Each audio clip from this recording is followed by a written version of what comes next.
사도 바울 선생님께서 로마서 5장 12절에서 이렇게 선언합니다.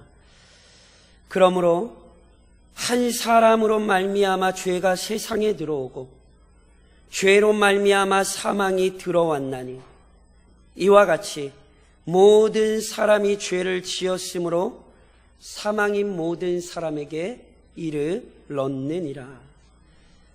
첫사람 아담의 불순종은 모든 인간을 죄 아래 가두었습니다. 그래서 어느 누구도 죄인이 아닌 자가 없습니다. 가장 영광스러운 피조물로 창조되었던 인간은 가장 비참한 피조물로 전락하고 말았습니다. 이 끔찍한 일에 대해 하나님께서 이미 첫사람에게 경고하셨음에도 불구하고 창조주 하나님과 같아지려는 교만한 마음이 인간을 비참하게 만들었습니다. 그런데 은혜와 사랑이 풍성하신 창조주 하나님께서는 이처럼 스스로 비참한 상황에 처하게 된 인간들을 내버려 두지 않으셨지요. 그 풍성하신 긍휼에 따라 죄인들의 구원을 작정하셨습니다. 그리고 그 놀라운 구원의 계획을 밝히 알려주셨습니다. 그리고 그 계획에 따라 택하신 죄인들에게 실제로 구원의 능력을 베풀어 주셨습니다.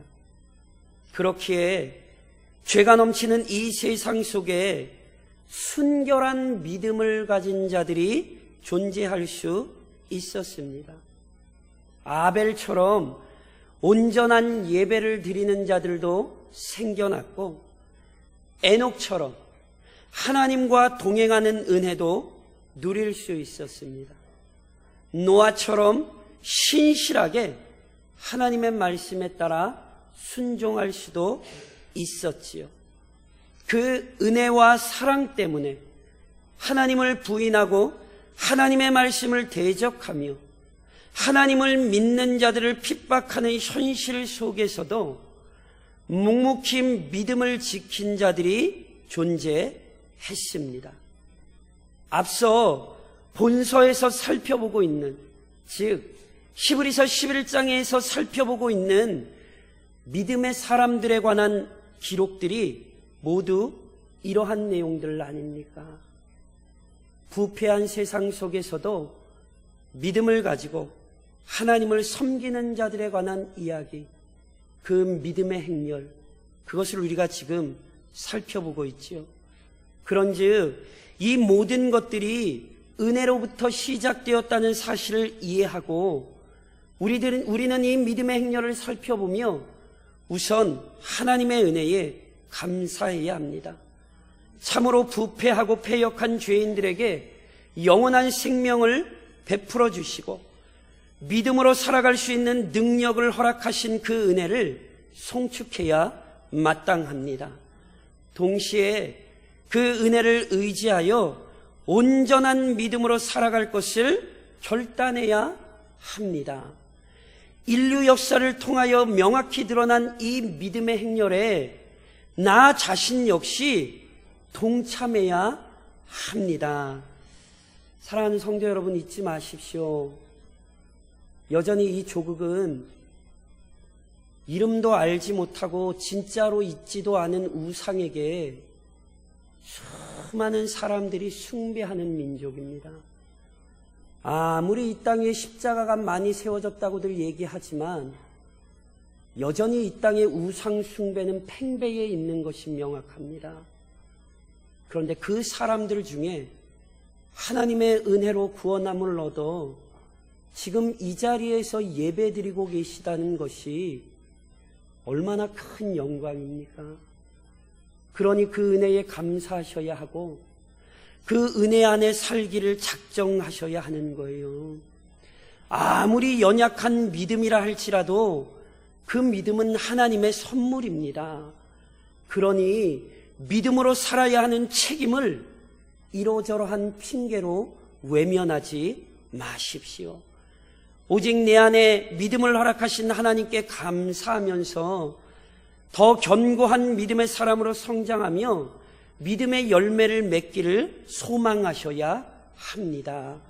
이 소망을 위해 오늘도 우리가 함께 하나님의 말씀에 귀를 기울이는 것이죠.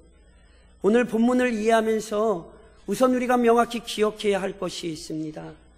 세상은 언제나 순결한 믿음과 그 믿음을 지닌 공동체를 억압합니다. 본문을 이해하시려면 본문이 발생했던 당시의 상황을 알 필요가 있지요. 지난 시간 요셉의 믿음을 설명하면서 살펴보았듯이요, 하나님께서는 야곱과 그의 아들들, 즉 이스라엘 민족을 아주 끔찍한 기근에서 보호하시고 또한 하늘의 별 같고 바다의 모래처럼 번성시키시려고요, 애굽으로 이주시키셨습니다. 그래서 이스라엘 자손은 애굽 땅에서 실제로 크게 번성했습니다. 그런데 이 과정에서 이스라엘은 큰 위기에 처하게 되었습니다. 지난 시간에도 언급했듯이 하나님께서는 이미 아브라함에게 그의 후손들이 애굽 땅에서 고통당하게 될 것을 알려주셨잖아요. 그래서 이스라엘은요, 애굽 땅에서 고통당했습니다. 출애굽기 1장 8절로 10절에 이런 말씀이 있지요. 요셉을 알지 못하는 새 왕이 일어나 애굽을 다스리더니 그가 그 백성에게 이르되 이 백성이 이스라엘 자손이 우리보다 많고 강하도다. 자, 우리가 그들에게 대하여 지혜롭게 하자.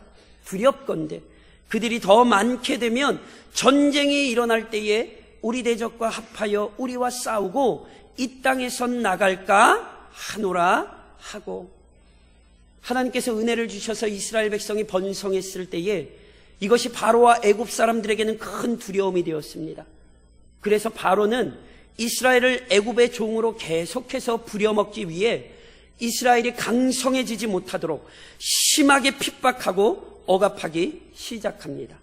무엇보다 바로의 의도는요, 이스라엘 백성이요, 애굽 땅을 떠나지 못하게 하는 거예요. 이러한 바로의 의도를 단순히 정치적이며 경제적인 측면으로 이해하시면 안 돼요. 왜 그런 줄 아십니까? 하나님께서 아브라함에게 주신 약속을 크게 두 가지로 이해할 수 있습니다. 하나는 많은 후손이고요, 또 하나는 그 후손들이 거주할 땅입니다. 이 약속을 다시 풀어내면 하나님께서 아브라함을 부르셔서 이루시는 일은 죄가 넘치는 이 세상 속에 거룩한 믿음의 공동체를 세우는 것입니다. 그리고 거룩한 믿음의 공동체를 세우셔서 결국 하시는 일이 무엇입니까? 이사야 60장은 이렇게 기록하죠. 일어나라, 빛을 발하라. 이는 내 빛이 이르렀고 여호와의 영광이 내 위에 임하였음이니라. 보라, 어둠이 땅을 덮을 것이며 캄캄함이 만민을 가리려니와 오직 여호와께서 내 위에 임하실 것이며 그의 영광이 내 위에 나타나리니 나라들은 내 빛으로 왕들은 비치는 내 광명으로 나오리라.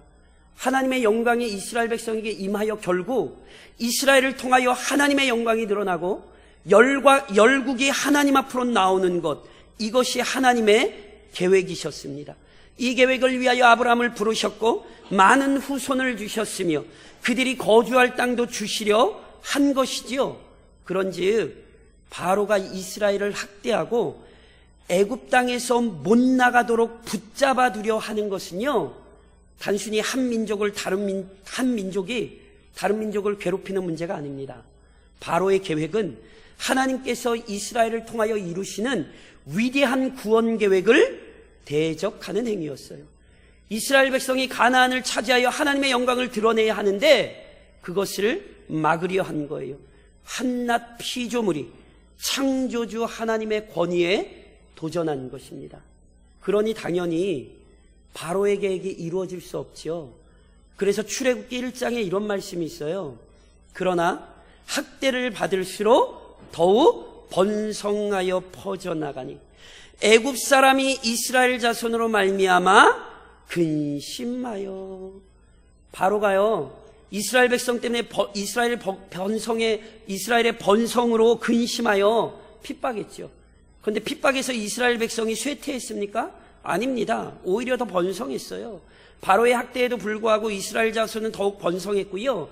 아무리 바로가 들고 날뛰어도 이스라엘을 향한 하나님의 은혜와 사랑을 막을 수 없었습니다. 그런즉 믿음의 사람들은 반드시 두 가지 사실을 동시에 기억해야 합니다. 우선 세상은 하나님의 뜻에 굴복하지도 않고 순종하지도 않는다는 사실을 기억하십시오. 죄에 사로잡힌 세상은 순결한 믿음과 그 믿음을 가진 자들을 싫어합니다. 요한복음 15장에서 우리 주님이 먼저 뭐라고 말씀하셨습니까? 세상이 너희를 미워하면 너희보다 먼저 나를 미워한 줄 알라. 너희가 세상에 속하였으면 세상이 자기의 것을 사랑할 것이나 너희는 세상에 속한 자가 아니요 도리어 내가 너희를 세상에서 택하였기 때문에 세상이 너희를 미워하느니라. 행여나 형제들끼리 모이셨을 때 신앙 때문에 미움을 받으신다면 억울해하지 마십시오. 그거 당연한 것입니다. 세상은 그리스도를 알지 못하고 하나님을 알지 못하고 믿음을 대적합니다. 그러나 동시에 기억하십시오. 아버지 하나님께서는 세상의 미움과 시기 속에서 자신의 자녀들을 지켜주십니다. 세상 권세가 아무리 강력하게 보여도 하나님의 사랑을 방해할 수는 없습니다.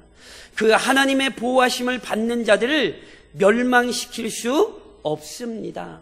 이것을 교회의 역사가 입증하죠. 수많은 박해와 핍박 중에도 지금도 교회가 이 땅 위에 머물고 있다는 사실, 이 땅 위에 드러나 있다는 사실은요, 자신의 백성을 친히 돌보시는 하나님의 능력을 정확히 입증하는 것입니다. 그러므로 이번 한 주간도 믿음으로 믿지 않는 자들 사이에서 하나님의 영광을 드러내십시오. 그래야 되는 이유는요, 하나님의 구속의 역사는 힘없고 연약한 믿음의 사람들을 통해서 이루어지기 때문입니다. 하나님께서는 바로와 애굽의 모진 압제에서 이스라엘을 보호하셨습니다. 그래서 이스라엘은 오히려 더욱 번성할 수 있었습니다. 하지만 바로는 그 마음의 부패와 패역함에 완전히 사로잡혀서 하나님께서 이스라엘을 보호하신다는 사실을 깨닫지 못했고, 그래서 점점 더 이스라엘을 괴롭혔어요. 그래서 아주 끔찍한 명령을 내립니다. 출애굽기 1장 22절에 이런 말씀이 있지요. 그러므로 바로가 그의 모든 백성에게 명령하여 이르되 아들이 태어나거든 너희는 그를 나일강에 던지고 딸이거든 살려두라 하였더라. 바로가요, 이스라엘을 멸절시킬 계획을 세웁니다. 그래서 이스라엘 백성들이 여자를 낳으면 가만히 내버려 두지만 남자아이가 태어나면 곧장 나일강에 던져 죽이라고 명령을 내려요. 아마 바로는 이 명령이 자신의 뜻대로 진행될 수 있을 것이라 생각했을지 모르겠습니다. 그러나 이전 바로의 압제가 실패했듯이 이 계획 역시 성공할 수 없었습니다. 오히려 하나님께서는 바로의 명령과는 전혀 상반되는 가히 상상할 수 없는 일을 진행시키셨습니다. 그것은 바로 이스라엘의 출애굽을 인도할 지도자의 탄생이었습니다. 그리고 이 일을 바로의 압제 아래에서 고통당하던 한 부부를 통하여 시작하시죠. 오늘 히브리서 본문은 그 사실을 기록하고 있잖아요. 믿음으로 모세가 낳았을 때에 그 부모가 아름다운 아이임을 보고 석 달 동안 숨겨 왕의 명령을 무서워하지 아니하였으며, 이 구절에 대한 원래의 역사는 출애굽기 2장 1절로 2절에 이렇게 기록됩니다. 레위 가족 중 한 사람이 가서 레위 여자에게 장가들어 그 여자가 임신하여 아들을 낳으니 그가 잘생긴 것을 보고 석 달 동안 그를 숨겼으나, 바로가 아들을 낳는 즉시 죽이라는 명령을 내렸던 그 시기에 한 부부를 통하여 이스라엘의 위대한 지도자 모세가 태어납니다. 이 부부는요, 아버지는 아므람이고요, 어머니는 요게벳이었습니다.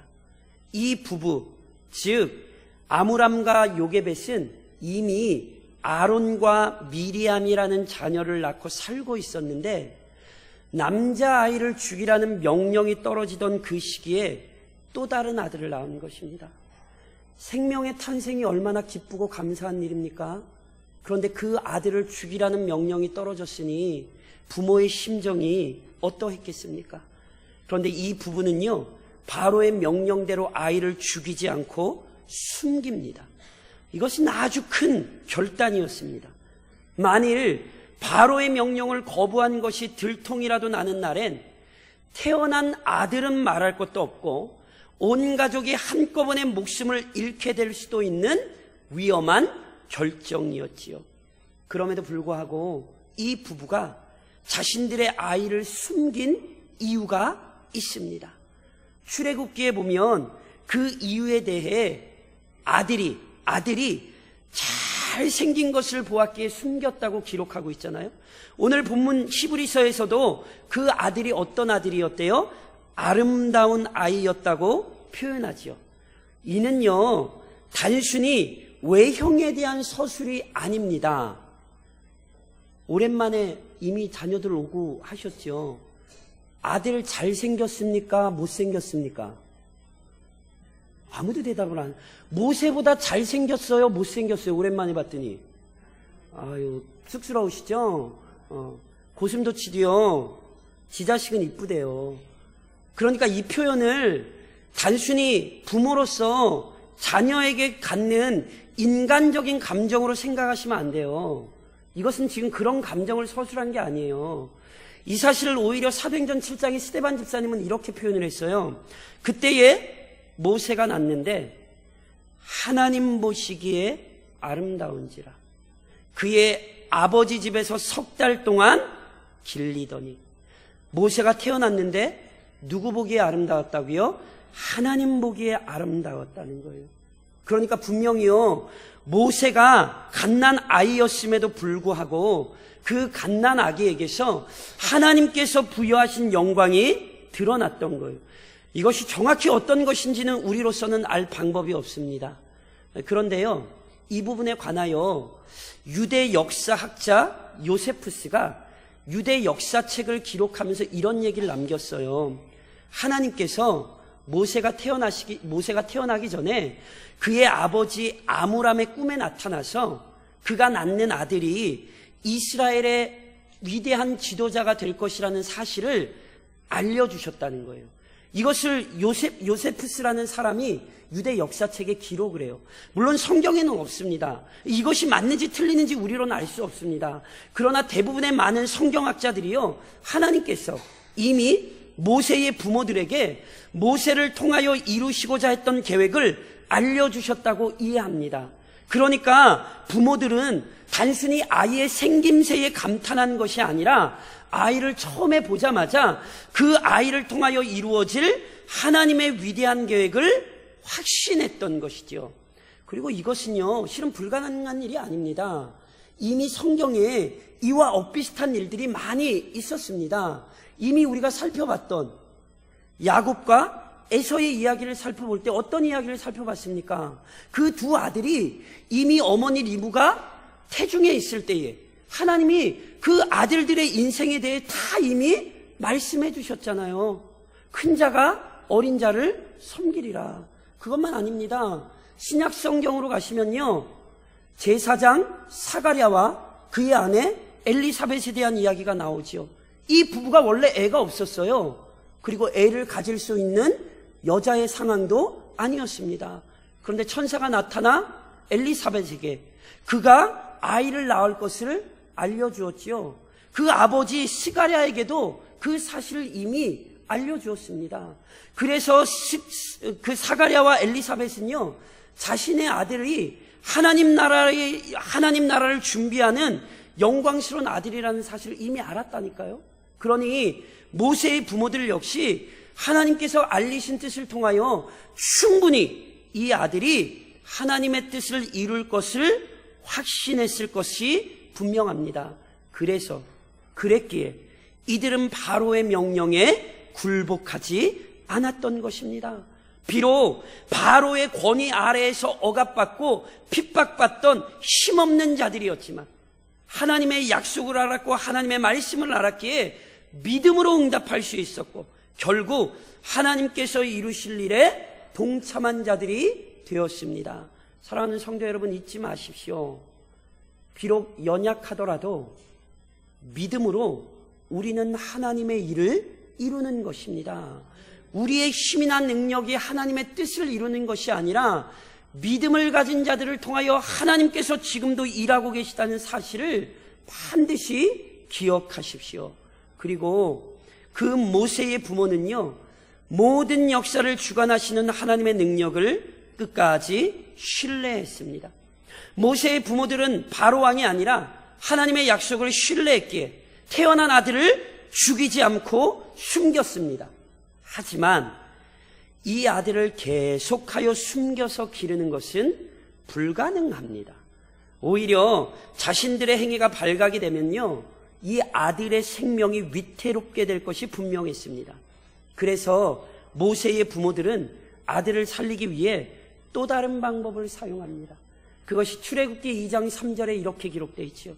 더 숨길 수 없게 되매 그를 위하여 갈대 상자를 가져다가 역청과 나무진을 칠하고 아기를 거기 담아 나일강가 갈대 사이에 두고.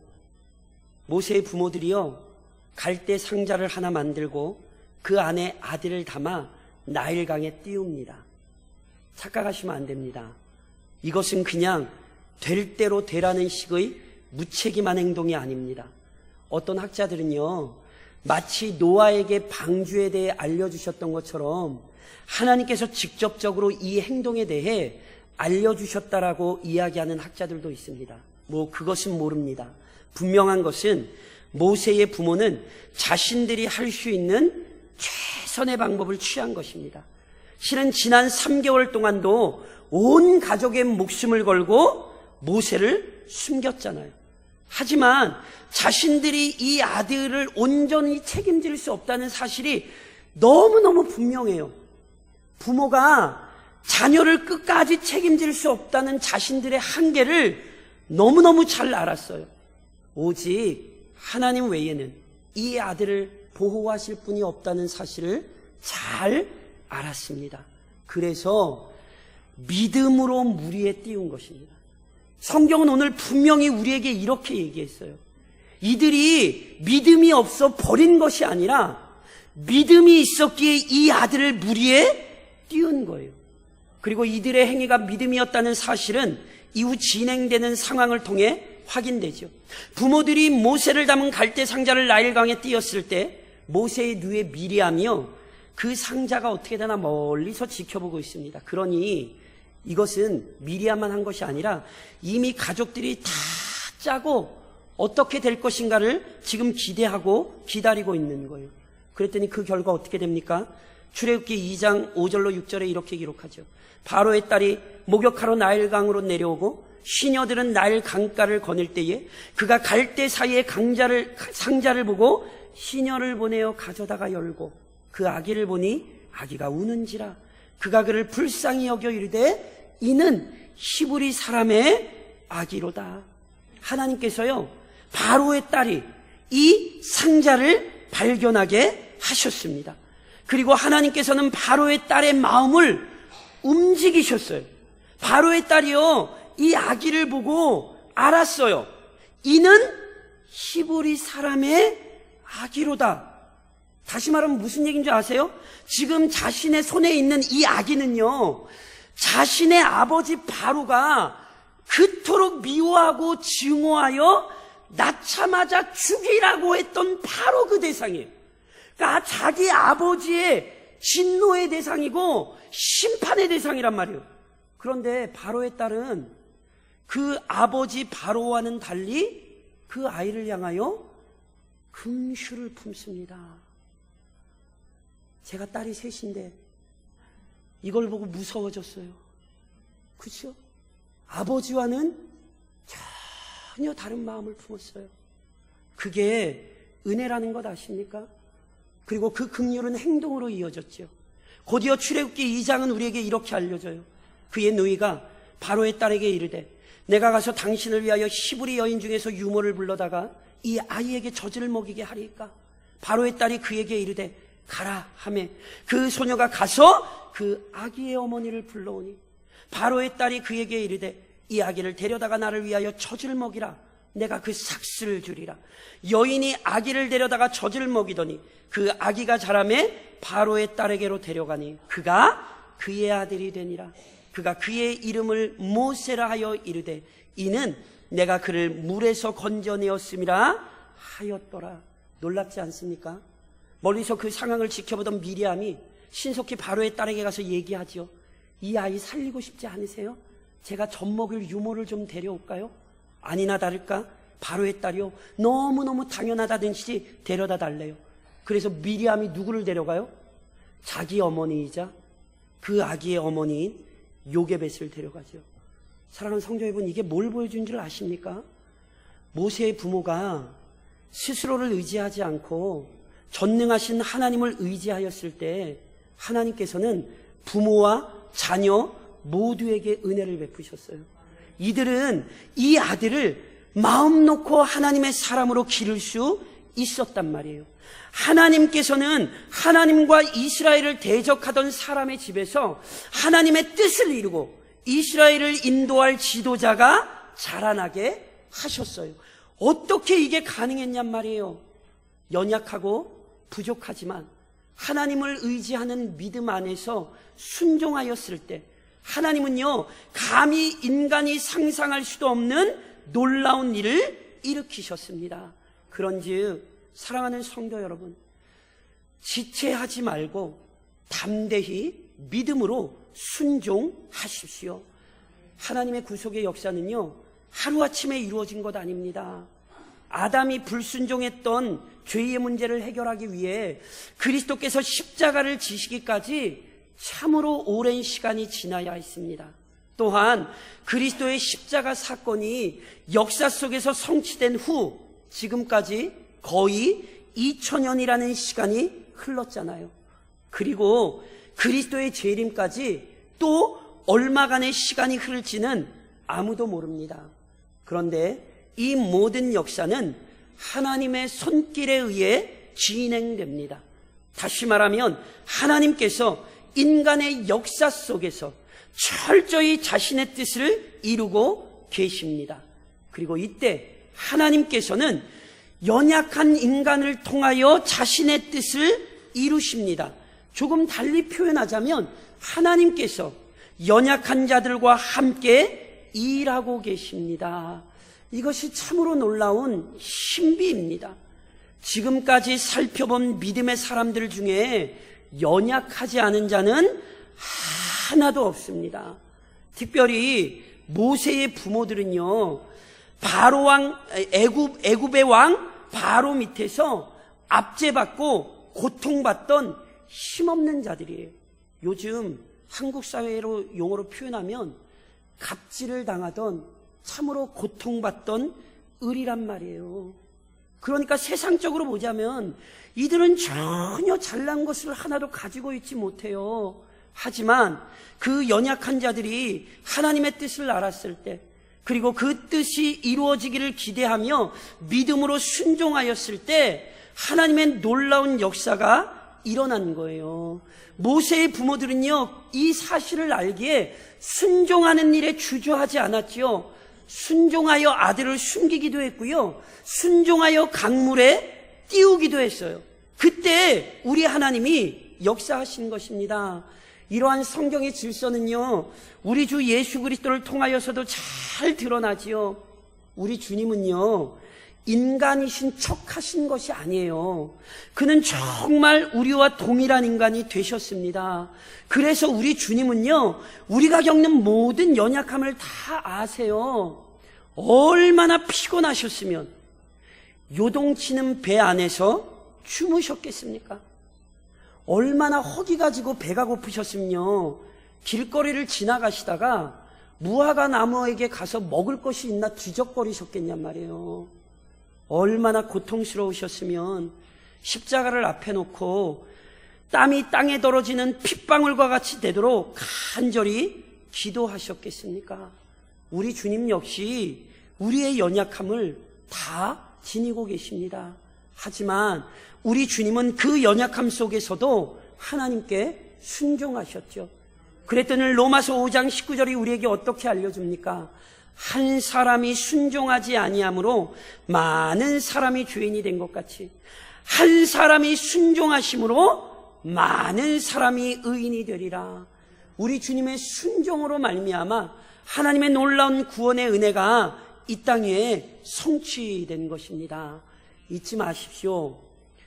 아무리 작은 믿음이라도 믿음은 하나님의 선물입니다. 내 안에 있는 믿음은 내가 만든 것 아니라 하나님께서 우리 안에 만들어 주신 것입니다. 그런즉 믿음을 주신 하나님께 감사하며 믿음으로 감당해야 할 일들을 뒤로 미루지 마시라는 거예요. 이번 한 주간도 믿음으로 사랑해야 될 사람을 사랑하셔야 돼요. 믿음으로 기도할 것들을 기도하셔야 돼요. 믿음으로 움직이십시오. 믿음 안에서 헌신해야 할 사명을 앞에 두고 지체하지 마십시오. 믿음으로 행하는 자가 하나님의 영광을 볼 것입니다. 그리고 이때에 믿음이 가져올 영광스러운 열매를 기대하십시오. 모세의 부모들이요, 하나님께서 앞으로 행하실 모든 일들을 이해하고 있었던 것은 아니에요. 그러나 하나님께서 자신들의 아들을 통해 놀라운 일을 이루실 것은 확신했거든요. 그래서 갈대 상자를 띄워 보내면서 하나님이 하실 일을 소망하고 기대한 거예요. 그래서 미리암을 통해 지켜보고 한 거예요. 도대체 하나님께서 어떻게 역사하실까? 이들의 마음에는 기대와 소망이 가득했단 말이에요. 그리고 이러한 기대와 소망은 굉장히 중요합니다. 만일 모세의 부모들이 현실의 상황만을 생각하고 거기에만 집중했다면 어떻게 됐을 것 같으십니까? 아마 바로가 두려워서 3개월 동안 모세 숨기지도 못했을지 몰라요. 근심과 걱정에 짓눌려서 아들 강에 띄웠겠습니까? 못 띄웠을 거예요. 인간의 현실은 혼란스럽고 인간의 능력은 불안합니다. 하지만 하나님께서 행하실 일을 기대했을 때 두려움을 이길 수 있습니다. 하나님께서 행하실 일들을 기대할 때 낭망에 짓눌리지 않고 믿음으로 행동할 수 있습니다. 그래서 우리는요, 믿음이 가져올 영광스러운 결과를 기대해야 합니다. 그때의 힘겨운 상황 속에서도 끝까지 믿음의 일에 진력할 수 있는 것이지요. 그리스도의 모습이요, 이 사실을 역시 잘 드러내요. 이사야 53장에 우리 주님의 모습을 이렇게 표현하지요. 여호와께서 그에게 상함을 받게 하시기를 원하사 질고를 당하게 하셨은즉 그의 영혼을 속건제물로 드리기에 이르면 그가 씨를 보게 되며 그의 날은 길 것이요 또 그의 손으로 여호와께서 기뻐하시는 뜻을 성취하리로다. 그가 자기 영혼에 수고한 것을 보고 만족하게 여길 것이라. 나의 의로운 종이 자기 지식으로 많은 사람을 의롭게 하며 또 그들의 죄악을 친히 담당하리로다. 무슨 말씀인지 아시겠어요? 우리 주님이 십자가를 지시기 전에 이미 그의 사역으로 말미암아 그 씨를 보게 되고 그의 지식으로 많은 사람이 의롭게 될 거라는 사실, 그의 수고로 말미암아 수많은 영혼들이 하나님 앞으로 돌아올 것이라는 걸 우리 주님이 아셨다는 거예요. 그래서 우리 주님은 그 십자가의 결과를 아셨기에 십자가 앞으로 묵묵히 걸어가실 수 있었던 것입니다. 그래서 요한복음 12장에서도 이미 자신에 대해 이렇게 말씀하시죠. 내가 진실로 진실로 너희에게 이르노니 한 알의 밀이 땅에 떨어져 죽지 아니하면 한 알 그대로 있고 죽으면 많은 열매를 맺느리라. 한 알의 밀이 땅에 떨어지면 열매를 맺습니다. 이것은 신앙의 원리에서도 동일합니다. 믿음으로 심는 자는 반드시 믿음의 열매를 거두게 됩니다. 이것이 하나님께서 세우신 변할 수 없는 영적인 질서임을 잊지 마십시오. 그러므로 이번 한 주간도 궁극적인 결과를 바라보며 믿음으로 행하십시오. 현재의 암울한 상황과 불안한 감정에 사로잡히지 말고 사람들의 말에 휩쓸리지도 마십시오. 오직 믿음 안에서 얻게 될 승리와 상급을 바라보며 그 영광스러움을 기대하며 이번 한 주간도 충성하십시오. 그리고 이 원리 안에 성실히 감당하셔야 할 또 하나의 직무가 있지요. 부모라는 이름의 영광스러운 직무를 성실히 감당하십시오. 모세는 이스라엘 백성에게 가장 사랑받는 인물 중 하나입니다. 그리스도인들 역시 모세에 대해 잘 알지요. 그런데 제가 아까 시작할 때 모세의 부모의 이름을 물었다면, 아버지가 누구고 어머니가 누군지 물었다면 우리 교우들 중에 정확히 대답하셨을 분이 몇 분이나 계셨을까요? 실은요, 사람들이 모세의 부모에 대해 잘 몰라요. 그런데 오늘 본문을 보시잖아요. 모세의 부모는 아주 결정적인 역할을 감당했어요. 모세의 부모들은 큰 위험을 감수하고 모세를 보호했어요. 이건 앞서 말씀드린 것처럼 그냥 부모로서의 자연적인 감정에 이끌렸던 게 아니에요. 성경은 분명히 이들의 행위를 믿음의 행위였다라고 얘기해요. 그러니까 이들은 하나님을 의지하고 하나님의 영광을 위해 모세를 보호한 거예요. 하나님의 영광을 위하여 3개월 동안 숨기기도 했고 하나님의 뜻을 위하여 강 위에 띄어보낸 거란 말이죠. 이러한 모세의 부모의 모습이 실은 오늘 그리스도인 부모들의 모습이 되어야 합니다. 사랑하는 성도 여러분, 부모의 사랑이 자연스러운 혈육의 정에만 이끌리는 것이 되어서는 안 됩니다. 왜냐하면 부모는 자녀를 책임질 수 없습니다. 이 사실을 반드시 기억하십시오. 부모가 자녀를 책임지는 것 아닙니다. 오늘 이 사실을 우리는 아므람과 요게벳에게서 보게 됩니다. 그들은 모세를 책임질 수 없어 강으로 띄어보내야 했어요. 이게 우리에게 필요해요. 내 손으로 무엇을 만들려 하면 안 되고 하나님께 의탁해야 돼요. 그런데 하나님께 의탁한다는 건 그러니 뭐 하나님 어련히 알아서 하시겠지, 이렇게 하는 거 아니에요. 오늘 본문에 우리가 깊이 기억해야 될 게 있어요. 모세의 부모들이 자녀를 놔버렸을 때 하나님께서 그 자녀를 다시 부모들의 품에 돌리셨잖아요. 그때 요게벳이 어떻게 했는 줄 아십니까? 분명히요, 유대 전통에 의하면 어머니는 끊임없이 아이에게 젖을 먹이며 율법의 말씀을 들려줍니다. 너는 하나님의 사람이다. 너는 율법의 사람이다. 이렇게 끊임없이 그 아이를 기릅니다. 그 결과 출애굽기 2장에 이런 말씀이 있습니다. 모세가 장성한 후에 한 번은 자기 형제들에게 나가서 그들이 고되게 노동하는 것을 보더니 어떤 애굽 사람이 한 히브리 사람 곧 자기 형제를 치는 것을 본지라 좌우를 살펴 사람이 없음을 보고 그 애굽 사람을 쳐 죽여 모래 속에 감추니라. 너무너무 잘 아시는 사건이죠. 모세가 애굽 사람을 실은 때려서 죽였어요. 성질을 좀 이렇게 억누르지 못해서 모세가 실은 큰 죄를 범했어요. 그건 맞아요. 그런데 동일하게 잊지 마셔야 될 게 있어요. 모세가 자기 히브리 사람을 뭐라고 표현해요? 자기 형제. 모세는 자기가 히브리 사람, 유대인이라는 사실을 한 번도 잊지 않았어요. 그는 자신이 아브라함의 후손이라는 사실을 잊지 않았어요. 그리고 그 민족을 향한 열심을 가지고 있었어요. 비록 그가 젊은 시절에 허물이 있었으나 그의 마음에는 하나님의 은혜에 대한 갈망뿐 아니라 하나님을 향한 마음의 소망을 품고 있었습니다. 이게 어디로 왔습니까? 부모의 교육으로부터 왔습니다. 그러니 부모들로서 끊임없이 하나님의 말씀을 들려주셔야 합니다. 이것이 하나님께 의탁하는 것입니다. 시편 127편이 우리에게 무엇을 가르칩니까? 보라, 자식들은 여호와의 기업이요 태의 열매는 그의 상급이로다. 이 말씀의 본질적인 의미가 뭔지를 아십니까? 자식 내 거 아니에요. 부모는 자식을 자기 것으로 생각하면 안 되고, 부모는 자녀를 하나님께서 나에게 맡기신 하나님의 사람으로 인정해야 합니다. 그때 부모가 부모답게 자녀를 기를 수 있는 것이고, 부모가 하나님 뜻대로 자녀를 기를 수 있는 것입니다. 물론 우리 마음대로 안 되죠. 아니, 사람이 나이 들면 자기 몸도 자기 마음대로 안 되잖아요. 그런데 어떻게 자식이 내 마음대로 되겠어요? 그런데 보세요. 내 마음대로 안 되기 때문에 하나님을 더 의탁하셔야 돼요.